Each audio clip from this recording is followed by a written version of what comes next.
ఉందాం. ఎందుకు ఉపవాసం అనేది ఉండాలి? Reasons to fast: for closeness to God, seeking God, hunger, thirst for God and humility before God. దేవునికి దగ్గర అవ్వడానికి, దేవుణ్ణి వెతకడానికి, దేవుణ్ణి వెతుకుతున్నప్పుడు మనకి ఆకలి దాహం దేవుడై ఉండాలి అనడానికి ముఖ్యంగా హ్యూమిలిటీ బిఫోర్ గాడ్. ఆయన ముందు మనం తగ్గించుకొని, ఆయన గొప్పవాడు, నేను చిన్నవాడిని అని గ్రహించి ఆయనకి ఇవ్వవలసిన గౌరవం ఆయనకి ఇవ్వడానికి ఉపవాసం ఉంటామంటండి. దాని తర్వాత బ్లెస్సింగ్ వెన్ అండర్టేకింగ్ రెస్పాన్సిబిలిటీ. ఉపవాసం ఎప్పుడు ఉంటాం తెలుసా? దేవుడు మనకి మనం మొయ్యలేని భారం మన పైన పెట్టినప్పుడు, లేదా మనం ఒక ఉద్యోగం చేయడానికి వెళ్ళినప్పుడు, ఒక బిజినెస్ చేయడానికి ప్రారంభించేటప్పుడు, మనం ఏదైనా గొప్ప కార్యాన్ని తలంపెట్టేటప్పుడు మనం ఉపవాసం ఉండి గనక దానిలో అడుగు పెట్టామంటే మనల్ని ఎవ్వరూ ఆపలేరంటండి. మీరు అడగచ్చు, ఎలా చెప్తున్నారండి? వాక్యాన్ని ఆధారం చేసుకొని ఈ మాట చెప్తున్నారా అని మీరు నన్ను అడగచ్చు.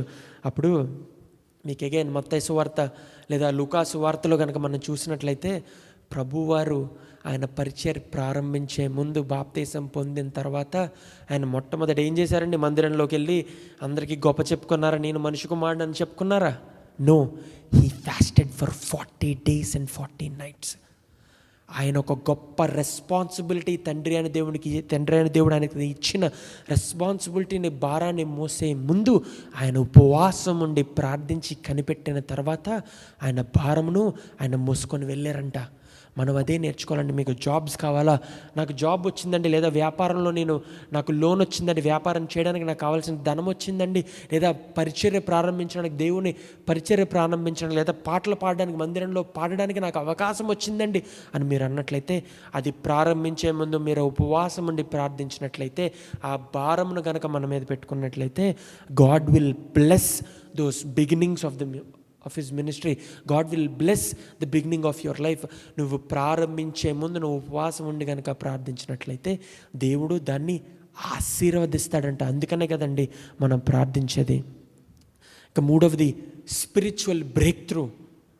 నీ దేవునికి దగ్గర అవ్వడానికి, మీ స్పిరిచువల్ గ్రోత్ మీకు రావడానికి, ఆ బ్రేక్ త్రూ మీకు కలగడానికి, నీ సర్కమ్స్టాన్సెస్ మార్చడానికి ప్రభు ఆ స్పిరిచువల్ లైఫ్లో, దేవుడిలో నేను ఎంత ప్రయత్నిస్తున్నా ఎదగట్లేదండి, నా వ్యసనాన్ని నేను విడిచిపెట్టలేకపోతున్నాను, నా పాప జీవితాన్ని నేను విడిచిపెట్టలేకపోతున్నాను అన్నట్టు నువ్వు కనుక ఉన్నట్లయితే, అవన్నటిని విడిచిపెట్టి నువ్వు కనుక ఉపవాసం ఉన్నట్లయితే, fasting will help you for the break through in your spiritual life. ఇంకా డెలివరింగ్ ఫ్రమ్ రీఅకరింగ్ సిన్.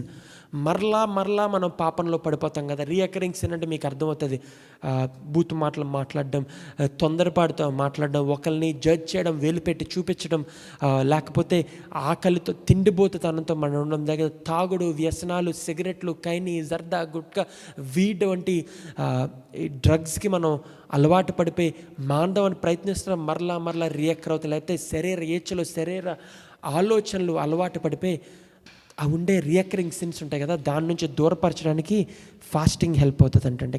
ఇంకా ఆ తర్వాతది చాలా ఇంపార్టెంట్ అండి, ఫర్ రివైవల్. దేవుడు నీలో మరలా ఉజ్జీవం రేపడానికి నువ్వు ఉపవాసం ఉండాలంటండి.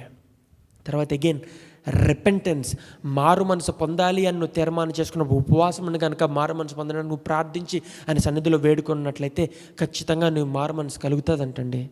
ఆ తర్వాత అగైన్ ఫర్ లాస్ట్, నశించిపోతున్న ఆత్మల గురించి ఉపవాసం ప్రార్థించాలి. ఇంకా తర్వాతది జ్ఞానం కొదగున్నారు, జ్ఞానం ఇవ్వబడును, అడుగు వారికి ఇవ్వబడిన వాక్యం సెలవిస్తుంది కదా.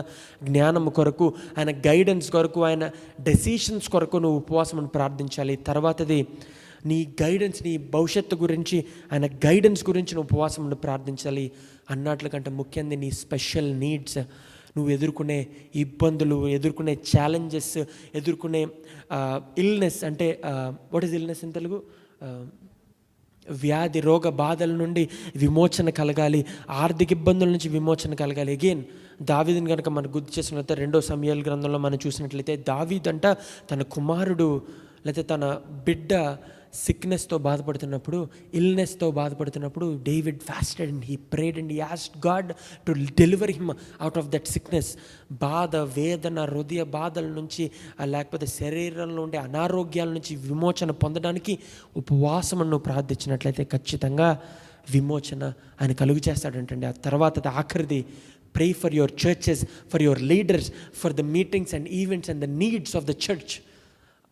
మందిరానికి ఉండే అవసరతలను బట్టి మందిరంలో ఉండే మీటింగ్స్ కానీ ఈవెంట్స్ గురించి కానీ లేకపోతే నీ నీ లీడర్స్ నిన్ను నడిపించే నీ కాపరి గురించి కానీ లేదా దైవజనుల గురించి కానీ వాక్యం బోధించే వారి గురించి కానీ ఎల్లప్పుడూ నువ్వు ఉపవాసం ఉండి ప్రార్థించాలి అని ప్రభువారు తెలియజేస్తున్నారండి.